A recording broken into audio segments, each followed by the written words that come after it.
بسم اللہ الرحمن الرحیم۔ جھوٹی نبوت کا دعویٰ کرنے والوں کے حوالے سے ہماری جو سیریز چل رہی ہے اس میں آج جس شخصیت پر ہم بات کریں گے اس کا نام ہے سجاح بنت حارث۔ یہ وہ عورت تھی جس نے نبوت کا دعویٰ کیا تھا۔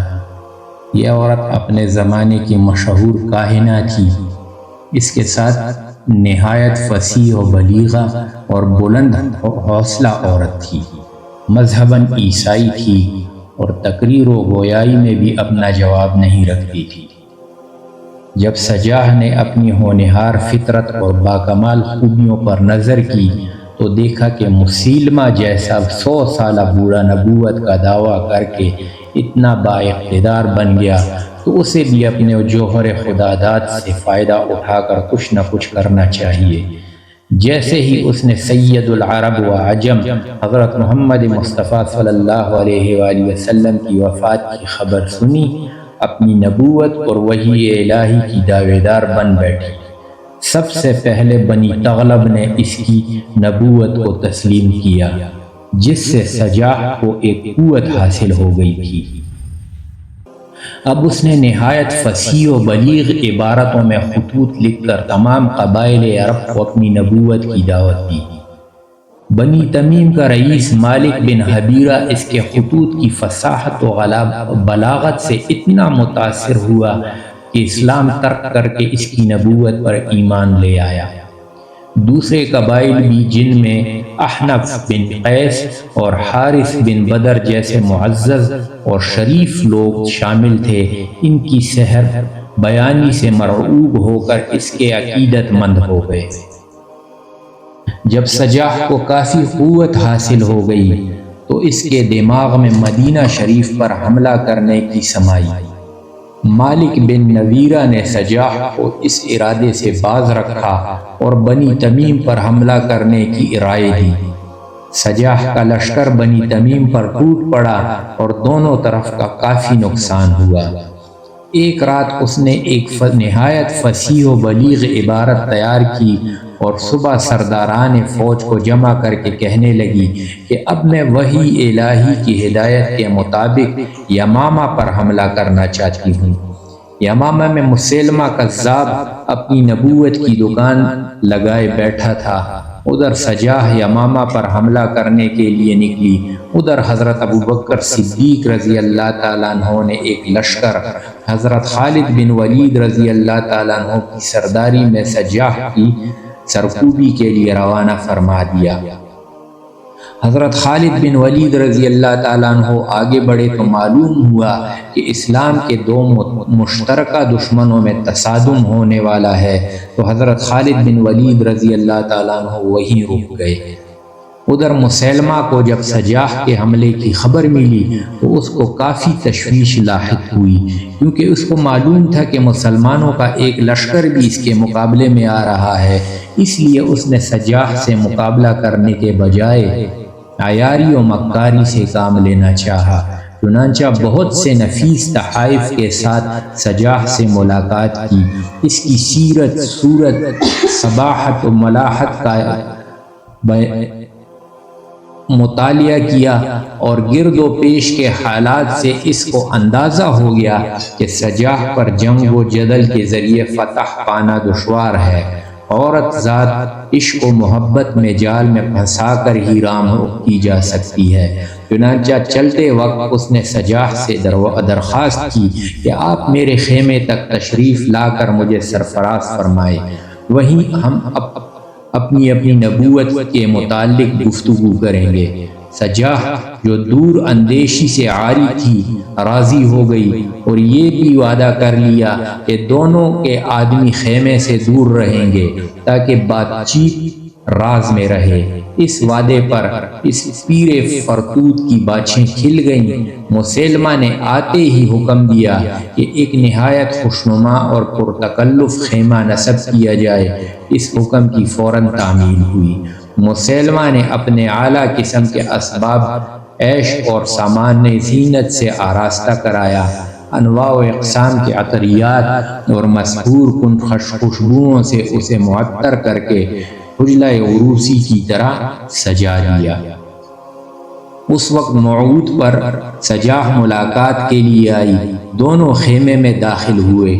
مسیلمہ نے سجاح کو نرم نرم ریشمی گدے پر بٹھایا اور اس سے میٹھی میٹھی باتیں بنانا شروع کی۔ خوشبو کی لپٹوں نے سجاح کو محصور کر دیا اور مسیلمہ اس کے چہرے اور جذبات کا بغور مطالعہ کرتا رہا۔ مسیلمہ بولا، اگر جناب پر کوئی تازہ وحی نازل ہوئی ہو تو مجھے سنائیے۔ سجاح بولی، نہیں، پہلے آپ اپنی وحی کے الفاظ سنائیے، کیونکہ میں پھر بھی عورت ذات ہوں۔ مسیلمہ بھانپ گیا کہ سجاح کی نبوت بھی اس کے دعوے کی طرح جھوٹی اور خانہ ساز ہے۔ اب مسیلمہ نے سجاح پر عشق و محبت کا جال پھینکا اور عورت کی فطری کمزوری سے فائدہ اٹھانا چاہا۔ چنانچہ بولا، مجھ پر یہ وحی اتری ہے، کیا تم نے اپنے پروردگار کو نہیں دیکھا کہ وہ حاملہ عورتوں سے کیا سلوک کرتا ہے؟ ان سے چلتے پھرتے جاندار نکالتا ہے، جو نکلتے وقت پردوں اور جھولیوں کے درمیان لپٹے ہوئے رہتے ہیں۔ یہ عبارت چونکہ بتقاضائے جوانی سجاح کی نفسانی خواہش سے مطابقت رکھتی تھی، بولی، اچھا کچھ اور سنائیے۔ مسیلمہ نے جب دیکھا سجاح برا ماننے کے بجائے خوش ہوئی تو اس کا حوصلہ اور بڑھا اور کہنے لگے کہ مجھ پر ابھی یہ آیت نازل ہوئی ہیں۔ اب اس عبارت کا مضمون چونکہ انتہائی فحش ہے، اس لیے ترجمہ نہیں کیا جا سکتا۔ اس شرمناک اور شہوت انگیز ابلیسی وحی نے سجاح پر پورا اثر کیا۔ مسیلمہ کی منہ مانگی مراد پوری ہوئی۔ فوراً بولا، سنو، سجاح خدائے بزرگ و برتر نے عرب کی نصف زمین مجھے دی تھی اور نصف قریش کو، مگر قریش نے ناانصافی کی، اس لیے رب العزت نے قریش سے ان کا نصف حصہ چھین کر تمہیں عطا کر دیا۔ کیا اب یہ بہتر نہ ہوگا کہ ہم دونوں اس وقت نکاح کر لیں، پھر ہم دونوں کے لشکر مل کر سارے عرب پر قبضہ کر لیں؟ سجاح پر مسیلمہ کا جادو چل چکا تھا، بولی، مجھے منظور ہے۔ یہ حوصلہ افزا جواب سن کر مسیلمہ نے انتہائی فحش اشعار اس کو سنانا شروع کر دیے اور آخر میں منہ کالا کرنے کے بعد کہنے لگا، مجھے ایسا ہی کرنے کا حکم ملا تھا۔ 3 شب و روز سجاح اور مسیلمہ خیمے کے اندر داد و عیش دیتے رہے اور باہر ان کے اندھے مرید چشم براہ اور گوشت بر آواز بنے ہوئے تھے۔ خوش اعتقاد امتی یہ گمان کر رہے تھے کہ ہر مسئلے پر بہت کچھ دور قدح ہو رہی ہے اور بحث و اختلاف کے لیے وحی ربانی کا انتظار کیا جا رہا ہوگا، مگر وہاں دونوں پرشوق دلہا اور دلہن بساط نشاط پر بیٹھے بہار کامرانی کے مزے لوٹ رہے تھے۔ 3 روز کے بعد سجاح اپنی عصمت و نبوت کو خاک میں ملا کر اپنے لشکر واپس آئی اور سب کو بلا کر کہا کہ مسیلمہ بھی نبی برحق ہے، میں نے اس کی نبوت تسلیم کر کے اس سے نکاح کر لیا ہے، کیونکہ تمہاری مرسلہ کو ایک مرسل کی اشد ضرورت ہے۔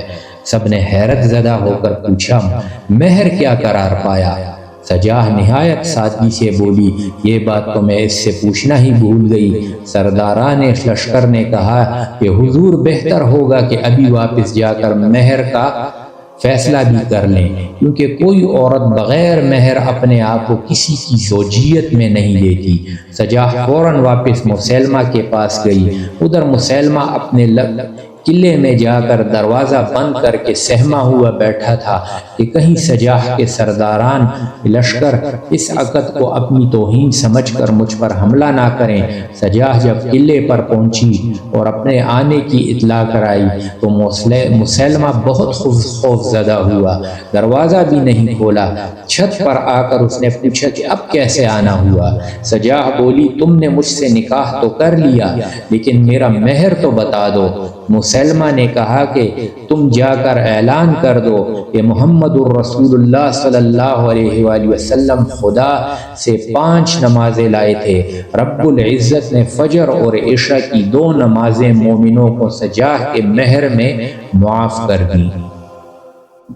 سجاہ کے بہت سے سرداران لشکر اور سمجھدار امتی نکاح کے واقعے سے بہت دل برداشتہ ہوئے اور نہایت آہستہ آہستہ اس سے بد اعتقاد ہو کر الگ ہوتے گئے، اور اس کی فوج میں بجائے ترقی کے انحطاط ہوتا چلا گیا۔